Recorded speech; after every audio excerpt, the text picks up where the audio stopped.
Students, welcome to our channel smile Pathshala. आज हम आपके लिए इस वीडियो में क्लास 5th की मैथ्स की बुक का हमने सीखा और समझा पार्ट 2 लेकर के आए हैं। तो देखिए, हम स्टार्ट करते हैं। पहला सवाल है गुणा कीजिए। तो हमें गुणनखंड दिए हुए हैं, इनका हमें गुणनफल ज्ञात करना है और लिखना है। तो देखिए, हल करके देखेंगे। 2453 को 624 से गुना करेंगे तो हमें ये प्राप्त होगा 15,29,472। ठीक है।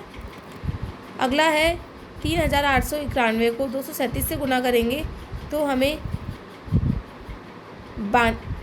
9,21,867 प्राप्त होगा। ठीक है। अगला देखिए, 1765 को 418 से गुना करेंगे तो हमें 7,38,170 प्राप्त होगा। 3,127 को 295 से गुना करने पर 9,22,465 प्राप्त होगा। 1,301 को 751 से गुना करने पर 9,76,051 प्राप्त होगा। और 6,213 को 981 से गुना करने पर 60,94,053 प्राप्त होगा। ठीक है। अगला देखिए, हल करके अपने उत्तर की जांच कीजिए। तो हमें यहाँ पर कुछ प्रश्न दिए गए हैं जिनका हमें पहले भागफल ज्ञात करना है और फिर हमें उनके सूत्र से उत्तर की जांच भी करनी है। सूत्र क्या होता है? भागफल गुना भाज्य बराबर भाजक, भागफल गुना भाजक बराबर भाज्य। ठीक है। ये सूत्र होता है, इसे हम ज्ञात कर लेंगे। तो हमारा पहला भाग करेंगे, 1440 में 18 का भाग लगाएंगे तो 80 प्राप्त होगा और हम इस सूत्र से उसकी जांच करेंगे। अगला देखिए, 2,352 में 24 का भाग लगाने पर हमें 98 प्राप्त होगा। 1680 में 20 का भाग लगाने पर हमें 84 प्राप्त होगा। 972 में हमें 12 का भाग लगाने पर 81 प्राप्त होगा। 315 में 9 का भाग लगाने पर हमें 35 प्राप्त होगा। 1872 में 26 का भाग लगाने पर हमें 72 प्राप्त होगा। 315 में 9 का भाग लगाने पर हमें 35 प्राप्त होगा। 1600 में 1600 में 25 का भाग लगाने पर हमें 64 प्राप्त होगा। 1045 में 19 का भाग लगाने पर 55 प्राप्त होगा। 2465 में 17 का भाग लगाने पर 145 प्राप्त होगा। ठीक है। आप इन सभी भागफलों का चेक कर सकते हैं, उत्तर की जांच कर सकते हैं हमारे सूत्र में रख करके। ठीक है, संख्याओं को। अगला देखिए, राधिका ने 15 कॉपियाँ 1230 रुपये में खरीदी। बताओ एक कॉपी की कीमत कितनी है? तो हम क्या करेंगे, 1230 में 15 का भाग लगा देंगे। तो हम किस प्रकार से लिखेंगे, देखिए, राधिका ने 15 कॉपियाँ 1230 रुपये में खरीदी। एक कॉपी की कीमत निकालने के लिए कुल कीमत को कॉपियों की संख्या से भाग देंगे। देखिए, 1230 को हमने 15 से भाग किया तो हमारे पास 82 आएगा। उत्तर लिखेंगे, एक कॉपी की कीमत 82 रुपये है। अगला देखिए, एक किसान के पास 984 संतरे हैं। बताओ उसके पास कितने दर्जन संतरे होंगे? एक दर्जन में 12 संतरे होते हैं। ठीक है।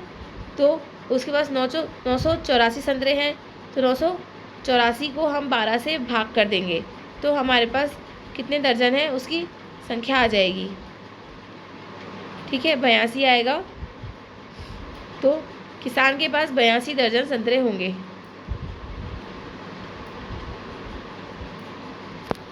अगला देखिए, एक छात्र ने 20 दिनों में कुल 1460 मिनट पढ़ाई की। बताओ उसने प्रतिदिन कितने मिनट पढ़ाई की?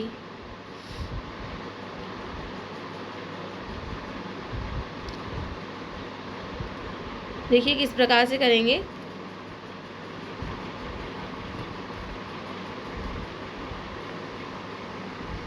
छात्र ने 20 दिनों में कुल 1460 मिनट पढ़ाई की। प्रतिदिन पढ़ाई का समय निकालने के लिए हम जो टोटल टाइम है उसको टोटल डेज से हम डिवाइड कर देंगे, भाग कर देंगे। ठीक है। तो 1460 को हम 20 से भाग करेंगे तो 73 आएगा। छात्र ने प्रतिदिन 73 मिनट पढ़ाई की। ठीक है। अगला देखिए,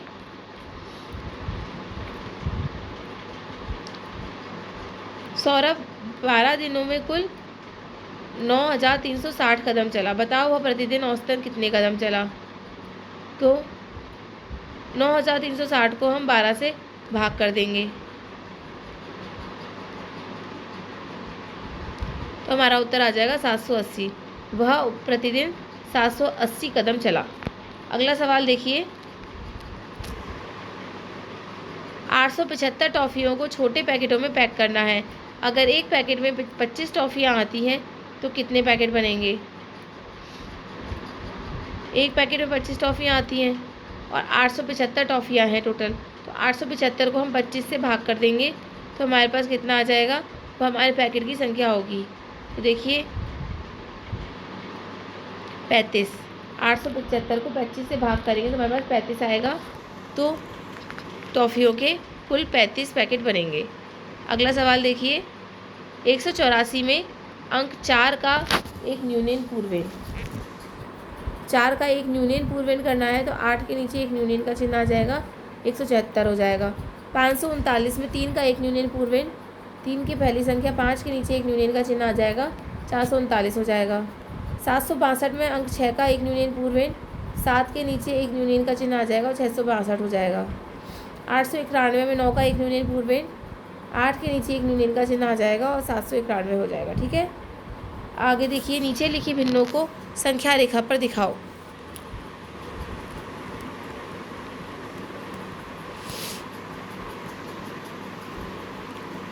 देखिए हमें भिन्न दी हुई हैं। पहले हम एक संख्या रेखा बनाएंगे। देखिए 0 से 3 तक हमने संख्या रेखा बनाई। हर रेखा को हमने 4 भागों में डिवाइड किया। पहला है 2 सही 1/4, तो ये यहाँ पर आएगा। हमने आपको करके दिखाया है, देखिए संख्या रेखा पर। अगला है 1 सही 1/2, तो हमने एक संख्या रेखा बनाई, उसको प्रत्येक भाग को हमने 2 भागों में डिवाइड किया और 1 सही 1/2 1 और 2 के बिल्कुल बीच में आएगा। ठीक है, अगला देखिए क्या है, 2 सही 3/4।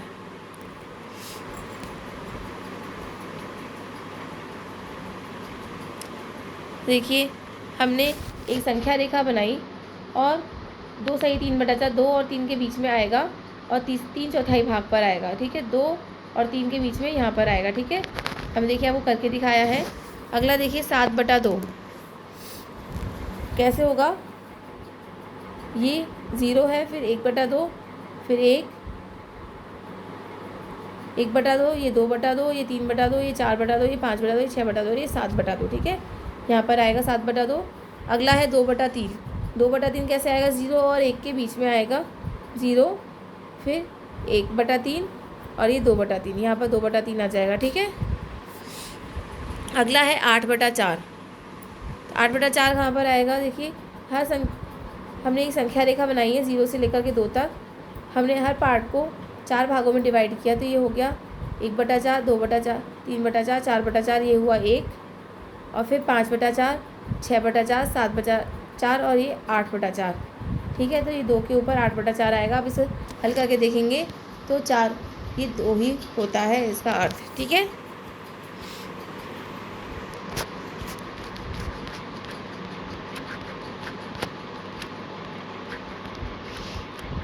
अगला देखिए, सीमा के पास 20 आम थे, उसने 1/5 आम अपने मित्रों को दे दिए। बताओ सीमा ने मित्रों को कितने आम दिए? 20 को हम 1/5 से गुणा कर देंगे तो हमारे पास उत्तर आ जाएगा 20 आम दिए। ठीक है,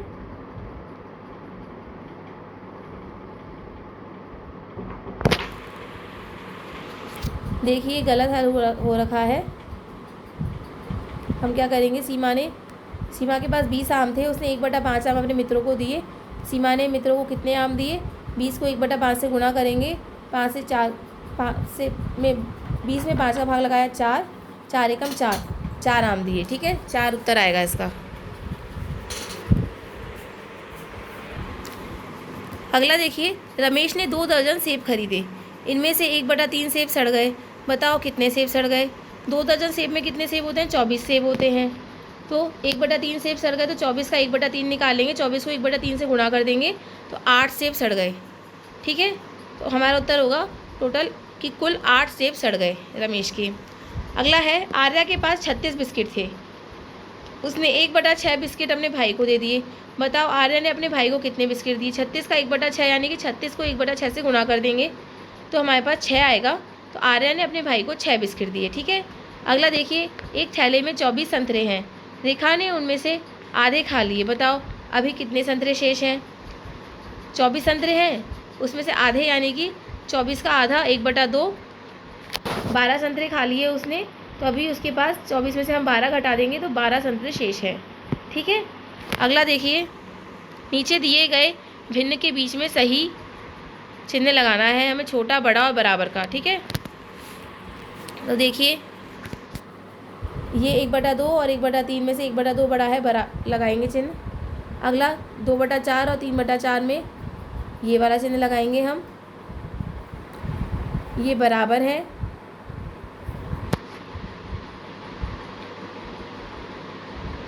और ये बराबर नहीं है। अगली फिर ये 2/4 और ये 2/3, 2/3 बड़ा होता है,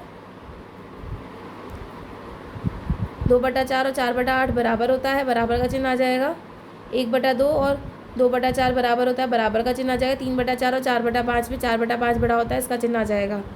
अगला देखिए, इसी प्रकार से हमने बाकी के आपको करके दिखाए हैं छायांकित भाग जो है। ठीक है,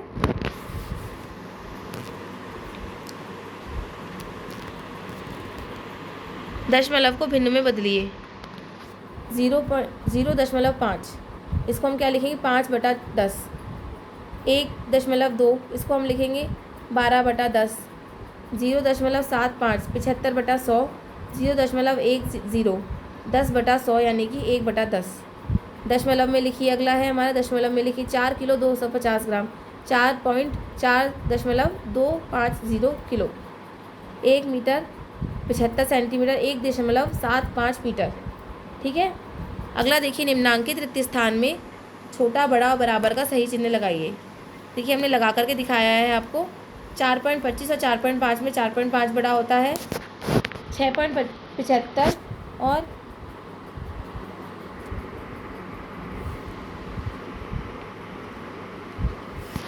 6.75 और 6.7 में 6.75 बड़ा होता है। 3.3 और 3.35 में 3.35 बड़ा होगा। यहाँ पे 7.85 बड़ा है, यहाँ पर 9.90 बड़ा है, यहाँ 0.50 बड़ा है। ठीक है, और इसमें 2.54 बड़ा है, ये बराबर है। और ये 57.5 बड़ा है इसमें। ठीक है, अगला है पैटर्न पूरा कीजिए। 3, 6, 12, 24। 3 दूनी 6, फिर 6 दूनी 12, 12 दूनी 24, 24 दूनी 48, 48 आ जाएगा। यहाँ पर गुना 2 हो रहा है हर पैटर्न में। ठीक है, 48 हमारा सही उत्तर है। अगला देखिए 1024, 512, फिर 256, फिर 128। तो इसमें हर संख्या में 2 का भाग लग रहा है, तो हम 128 में 2 का भाग लगाएंगे। 2 6 12 और 2 चौक 64, 2 चौक 8। ठीक है, 64 हमारा उत्तर आ जाएगा। अगला देखिए 3 से गुना हो रहा है हर संख्या में, तो 135 को 3 से गुना करेंगे तो हमें हमारी अगली संख्या मिल जाएगी। ठीक है, 405 हमारा सही उत्तर है। अगला देखिए 1000, 900, 800, 700। हर संख्या में 100 की कमी हो रही है, तो हम यह घटाव पर आधारित पैटर्न है, 100 माइनस कर देंगे 700 में से 600, हमारा सही उत्तर आ जाएगा। अगला देखिए कक्षा 5 के विद्यार्थियों के प्रथम परक प्राप्तांक इस प्रकार हैं। प्राप्तांक का मिलान कर निम्न सारणी को पूरा कीजिए। हमने उत्तर, हमारे जो नंबर हैं वो 4 से लेकर के 9 तक हैं, तो हमने वो सारणी में पहले यहाँ लिखे, फिर हमने उनका मिलान चिन्ह बनाया। 4 को किस प्रकार से लिखते हैं, देखिए ये 4 हो जाएगा, ये 3 लिखा हुआ था, 4 है, सॉरी क्या होगा, 4 नंबर कितने लोगों के आए हैं, कितने विद्यार्थियों के आए हैं वो लिखेंगे हम। 5 नंबर कितने विद्यार्थियों के आए हैं वो लिखेंगे। 6 कितने विद्यार्थियों के आए हैं वो लिखेंगे। 7 कितने विद्यार्थियों के हैं, 8 और 9 कितने विद्यार्थियों के हैं वो लिखेंगे, और हम सारणी में बना देंगे। ठीक है, और साथ ही चौकोर खाने में दंड लेखा चित्र भी बनाएंगे, जो कि हमने आपको सिखाया है। आप बनाएं अपनी कॉपी में अपने आप। ठीक है, इसी प्रकार आपका ये वीडियो समाप्त होता है। होपफुली आपको ये वीडियो पसंद आया होगा। हमारे चैनल को लाइक कीजिए, शेयर कीजिए, सब्सक्राइब कीजिए। धन्यवाद।